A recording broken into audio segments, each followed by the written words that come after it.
Honorable Speaker,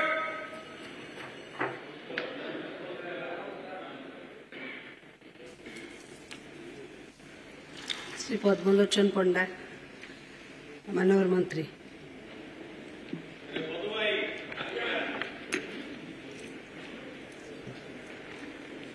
मान्यवर बाचस्पति महोदया, प्रश्नकर्ता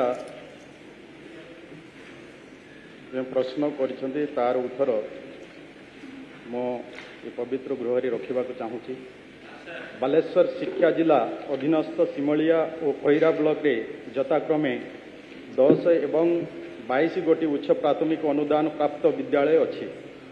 उक्त विद्यालय गुड़िकरे यथाक्रमे 6टी प्रधान शिक्षक एवं 9टी सहकारी शिक्षक पदवी खाली अच्छी। अनुदान प्राप्त विद्यालय गुड़िकरे केवल षष्ठ और सप्तम श्रेणी रे शिक्षादान करा जाउथिबारु सेही विद्यालय गुड़िकरे छात्र छात्री मानकर अध्ययन निमंते जड़े प्रधान शिक्षक एवं जड़े सहकारी शिक्षक नियम अनुसार अनुदान देवार व्यवस्था रही। प्रश्नकर्ता।